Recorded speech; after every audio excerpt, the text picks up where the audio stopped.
الحمد للہ الذی تجری بامرہ المقادیر اعوذ باللہ من الشیطان الرجیم۔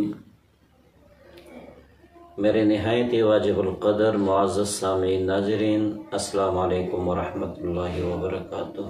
میں ہوں آپ کا بھائی حافظ محمد اقبال، اس وقت موجود ہوں الحرمین قرآن کمپلیکس گجر خان میں۔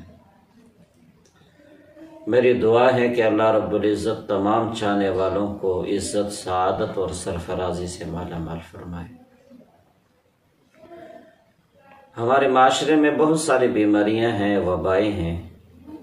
ان وباؤں میں سے ایک وبا یہ ہے کہ بہت سارے لوگ یہ سمجھتے ہیں کہ ہم پر جادو ہے اور ہمارے گھروں پر اثر ہے، جنات کا اثر ہے، کالا جادو ہے، اس وجہ سے گھر میں بے سکونی ہے، بے چینی ہے، انتشار ہے، افتراق ہے، ناچاقیاں ہیں، دوریاں ہیں، کاروبار بند ہے، رشتے ٹوٹ جاتے ہیں۔ یہ ایک عام تاثر ہے، اور بعض لوگ تو ایسے ہیں کہ جو ان باتوں کی وجہ سے ذہنی مریض بن گئے ہیں۔ کوئی بھی بات ہو، بخار بھی ہو جائے نا ان کو، وہ تب بھی کہتے ہیں کہ تعویذ سے کام چلے گا، کسی نجومی کے پاس جائے گا، کسی جوگی اور عامل کے پاس جائے گا۔ وہ ہر مسئلے کا حل تعویذ سمجھتے ہیں۔ اس میں تو کوئی دو رائے نہیں ہے کہ دنیا میں جادو ہے اور جنات کا اثر بھی ہے اور نظر بھی لگ جاتی ہیں، اور ان تینوں باتوں کو ثبوت قرآن میں ہے، احادیث میں ہے۔ ہاروت اور ماروت کا واقعہ جادو کے سلسلے میں قرآن مجید میں مشہور ہے، لیکن میں یہ بات یقین سے نہیں کہہ سکتا کہ اس زمانے میں کوئی جادو کر سکتا ہے یا نہیں کر سکتا۔ مجھے کبھی ایسے آدمی سے واسطہ نہیں پڑا ہے، البتہ جادو کا تصور دنیا میں موجود ہے، جنات کا اثر بھی ہوتا ہے اور نظر بھی لگ جاتی ہے۔ لیکن ضروری نہیں کہ جو ہمارے گھر کے مسائل ہے، بے سکونی ہے، بے چینی ہے، انتشار ہے، ان کی وجہ جادو ہو، جنات کے اثر ہو، یا کسی کی نظر لگی ہو، یا کسی نے جادو کیا ہو کالا۔ یہ ضروری نہیں۔ اس بے چینی کا، انتشار اور افتراق کا، ناچاقی کا، بے سکونی کا، یہ بھی تو وجہ ہو سکتی ہے، اور کبھی ہم نے اس پر سوچا بھی نہیں ہے کہ ہمارے گھر میں قرآن کی تلاوت نہیں ہوتی، درود شریف کا اہتمام نہیں ہوتا، نمازوں کا اہتمام نہیں ہے، صبح سے لے کے شام تک گانوں کا سلسلہ رہتا ہے، فلمیں چلتی ہیں۔ کبھی ہم نے اپنے اعمال پہ نہیں سوچا۔ کبھی ہم یہ بھی تو سوچیں کہ جو بیماریاں ہیں، پریشانیاں ہیں، رکاوٹیں ہیں، رشتے ٹوٹ جاتے ہیں،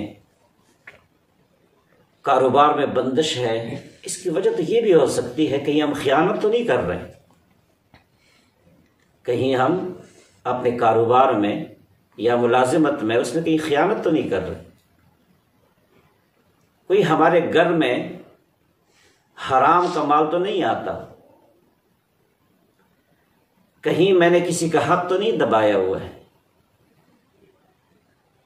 بجائے اس کے کہ ہم اپنے اعمال کا محاسبہ کریں اور اپنے طرز زندگی کو تبدیل کر لیں، ہم جادو کے ذمہ دار ٹھہراتے ہیں، رشتہ داروں کو ذمہ دار ٹھہراتے ہیں کہ فلاں نے کالا جادو کر دیا، فلاں نے اثر ڈال دیا۔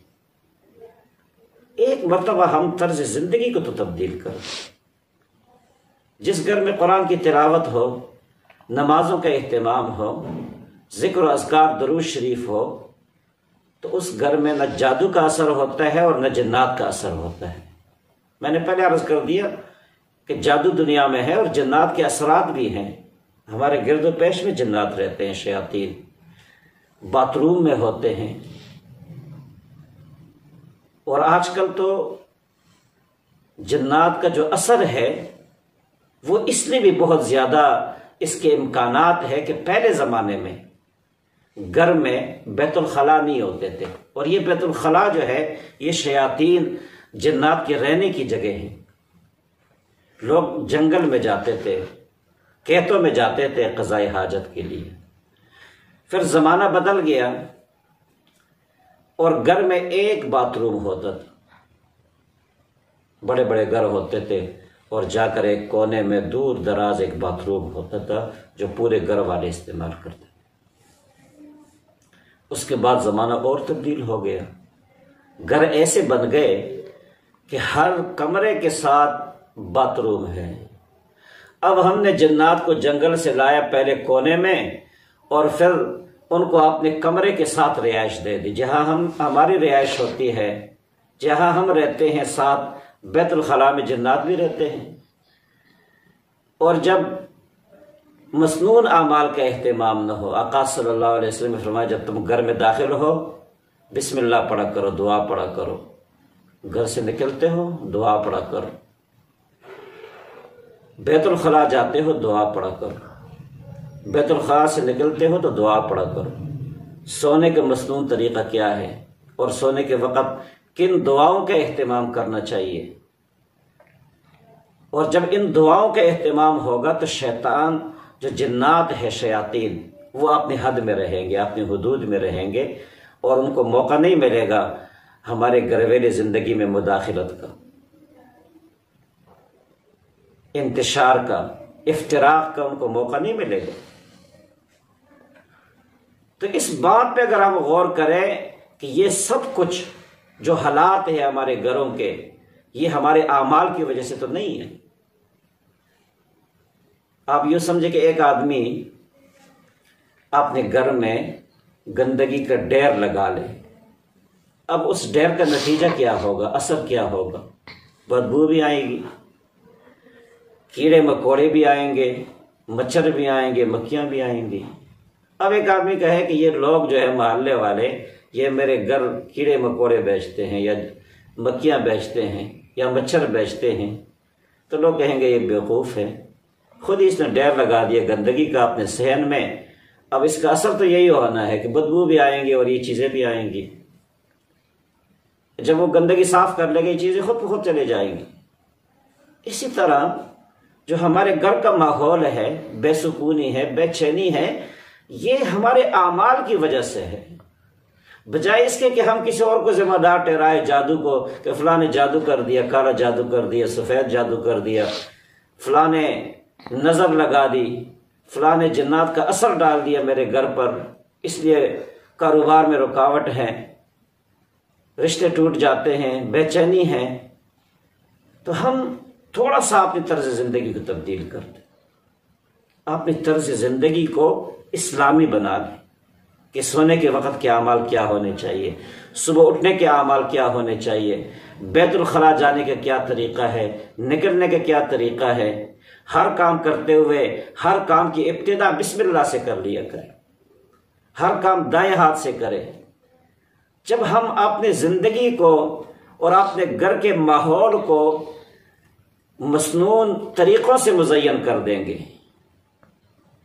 تو یہ بے سکونی، بے چینی خود بخود ختم ہو جائے گی۔ جہاں قرآن کی تلاوت ہو وہاں جنات کا اثر کیسے ہو سکتا ہے؟ وہاں جادو کا اثر کیسے ہو سکتا ہے جہاں قرآن کی تلاوت ہو؟ اور قرآن کے اندر ان تمام بیماریوں کا توڑ ہے، جادو کا بھی توڑ ہے، جنات کے اثرات کا بھی توڑ ہے۔ جہاں قرآن کی تلاوت ہو وہاں پھر جنات نہیں آئیں گے، ان کا اثر بھی نہیں ہوگا، جادو کا اثر بھی نہیں ہوگا۔ جہاں ذکر و اذکار ہو، درود شریف کا اہتمام ہو، ہم نے قرآن چھوڑ دیے، تلاوت چھوڑ دی ہے، ذکر اذکار سے ہم کنارہ کش ہے، درود شریف ہم نہیں پڑھتے، اور پھر جب یہ بے چینی ہوتی ہے، بے سکونی ہوتی ہے، انتشار ہے، افتراق ہے، تو ہم کسی اور کو ذمہ دار ٹھہراتے ہیں، پھر کسی عامل کے پاس جاتے ہیں، کسی جوگی کے پاس جاتے ہیں، کسی نجومی کے پاس جاتے ہیں، کسی تعویذ فروش کے پاس جاتے ہیں، اور بعض لوگ تو ایسے ہو جاتے ہیں کہ وہ ذہنی بیمار بن جاتے ہیں ان باتوں کی وجہ سے، نجومی، تعویذ فروش، اور یہ لوگ ان کو ذہنی مریض پورے خاندان کو بنا لیتے ہیں، اور میں نے دیکھا ہے کہ کئی گھر اجڑ گئے اس وجہ سے، اور کئی خاندان بکھر گئے ان باتوں کی وجہ سے، بجائے اس کے کہ علاج ہو الٹا اثر پڑ جاتا ہے۔ تو ہم آپ اس طرز زندگی کو تبدیل کر لیں، پھر دیکھو چین آتا ہے یا نہیں آتا۔ چین کسی چیز میں نہیں، یہ بات یاد رکھو، نہ مال و دولت میں ہے، نہ ساز و سامان میں ہے۔ چین کس میں ہے؟ الا بذکر اللہ تطمئن القلوب۔ بعض لوگ ایسے ہیں جن کو کانٹوں پر نیند آ جاتی ہے، اور بعض لوگ ایسے ہیں جن کو محلات میں بھی نیند نہیں آتی، اس لیے کہ یہ دل اللہ کے ہاتھ میں ہے۔ الا بذکر اللہ تطمئن القلوب، دلوں کا سکون اور راحت یہ اللہ کے ذکر میں ہے، اور قرآن پڑھنا بھی اللہ کا ذکر ہے۔ انا نحن نزلنا الذکر وانا له لحافظون، قرآن خود ذکر ہے، سب سے بڑا ذکر، سب سے بڑا ذکر کیا ہے؟ قرآن ہے۔ اور نماز پڑھنا بھی ذکر ہے، اللہ کا فرمان ہے اقم الصلاۃ لذکری، نماز کو میرے یاد کے لیے قائم کرو۔ نماز پڑھنا بھی ذکر ہے، جہاں نماز ہو، جہاں تلاوت ہو، جہاں ذکر و اذکار ہو، وہاں بے چین دل سکون میں اور انتشار کو اللہ رب العزت جوڑ میں تبدیل کر دے گا، بے سکونی کو سکون میں، انتشار اور افتراق کو اللہ رب العزت محبتوں میں تبدیل کر دے گا۔ یہ اللہ کے ہاتھ میں ہے، یہ کوئی نجومی نہیں تبدیل کر سکے گا، تعویذ فروش نہیں تبدیل کر سکے گا، کوئی جوگی نہیں تبدیل کر سکے گا۔